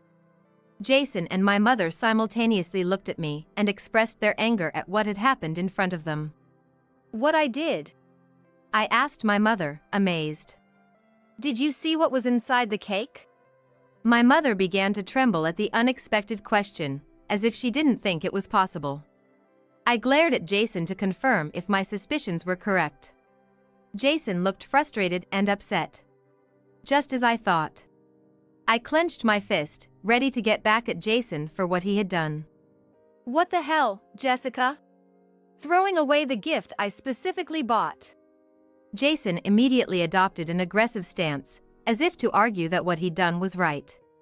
What do you mean? You should know better than anyone else, shouldn't you? I wasn't about to let Jason have the last word. For a long time, Jason and I had been living past each other, and confronting him directly like this was somewhat intimidating. But I couldn't let my mother suffer because of Jason's malice. That was the one thing I absolutely needed to prevent. What are you talking about? Hey, try the cake. It's delicious. Jason retrieved the cake box from the trash and pulled out the contents. It looked like a standard cream cake. But I recognized instantly. The cake wasn't from a bakery. As evidence, the cream was unevenly spread, and the strawberries on top looked somewhat pale and damaged. Yet, my mother didn't seem to notice such details, and she gazed at the cake, asking, "Huh? Hold on, let me try it first." I swiftly grabbed the cake from between Jason and my mother, who were close to each other, and took a bite from the edge. I really didn't want to, but there was no other choice. This was the only way to prove Jason's wrongdoing. After taking a bite at the cake, I immediately sensed something was off. First, it was incredibly salty. So salty and bad that I felt like throwing up. There was also an overpowering smell of alcohol, far more than what would normally be in such a dessert. I spit the cake into a tissue that was in the hospital room. Seeing my reaction, I could tell my mother's expression stiffened. This is unbelievable. What's with this taste? Loads of salt and alcohol. Aren't these the very things a cancer patient shouldn't consume? Even for healthy individuals, consuming too much salt and alcohol is toxic. For cancer patients, it further increases the risk of the disease. The idea that he intentionally wanted to feed this to my mother was horrifying. As Jason didn't anticipate I'd taste the cake, I could see him go pale. You knew Mom's cancer treatment caused taste disturbances. So, you brought this. What's your aim? It's not uncommon for cancer patients to have taste disturbances from treatments. I remember my mother telling me recently, I can't taste the food. Given her surgery, it should improve. But if Jason was aware of my mother's taste issues, it's not surprising he thought of the alcoholic cake. My mother looked at Jason with sheer terror. She seemed to have finally realized that he wasn't on her side. And as for Jason, he finally abandoned the facade of goodwill, lifted the corner of his eye and spoke with a defiant expression. The goal? It's obvious. To hasten this old hag's disease and cash in on the insurance money. Jason let out a loud, almost hysterical laugh. He's insane. He bragged about doing it for the insurance money, and tried to harm my mother. To know he had such intentions and would brazenly admit to them was horrifying. A chill ran down my spine. Huh? Do you even realize what you were trying to do? That's a crime, you know. I know, and I don't care if I become a criminal. I just want to get rid of this old hag as soon as possible. It's clear that when Jason scornfully referred to my mother as an old hag and tried to make her eat the poisoned cake, the image of Jason inside my mother's mind completely crumbled. That's how much my mother had a look of despair on her face. You're always nagging me, telling me to do this and that, and you get mad when I don't obey. My life isn't just for you, old hag. Don't order me around. It makes me sick. Jason vents the pent-up frustrations he's felt up until now at my mother. My mother looked at Jason with shocked eyes. I just didn't want you to struggle with money, Jason. I don't care about that. I decide for myself. Don't interfere in my life every single time. Damn it, you ruined my plan. What are you gonna do, Jessica? Jason glared at me while stamping his foot angrily. I held my head up high, trying not to be cowed by his snake-like eyes. In the corner of my vision, I could see my mother's frail body, crushed by despair. Wait for me, Mom. I'll drive this guy away. Sorry to break it to you, but instead of getting insurance money, you're the one who's gonna have to pay alimony. Huh? What the hell are you talking about? Jason laughed scornfully. He still hasn't realized. There's no way I'd confront you like this without any ammunition. I took out a large envelope from my bag and scattered its contents at Jason's feet. Seeing the contents of the envelope, the color drained from Jason's face in an instant. Looks like he recognized them. That makes things easier. These were investigated by a private investigator. I suspected you might be cheating. To my surprise, so much evidence came out so quickly. How's it going with your mistress? What I had laid out in front of Jason were numerous evidences of his affair brought by the investigator. Most of the photos are of him with his mistress. I didn't really want to look directly at the photos, but seeing Jason in them, leering and intertwining his arm with that woman's, fueled my determination. How's it going? What the hell are you talking about? This is so unfair. Realizing he could no longer make excuses with such evidence presented to him, Jason didn't try to dodge the blame. Instead, he lashed out, trying to paint me as the villain. But to me, it just sounded like the whining of a loser. No matter how much Jason shouted, I wasn't scared at all. Unfair? Who's being unfair? Sneaking around cheating on me while pretending to be busy, and then trying to do something terrible to my mom? Unbelievable. I thought you were busy with work, but you were actually busy cheating, weren't you? I feel so stupid for feeling down because we were living separate lives. Reflecting on my life up until now, tears naturally welled up in my eyes. I got married later than everyone else around me, but I was so happy when I married Jason.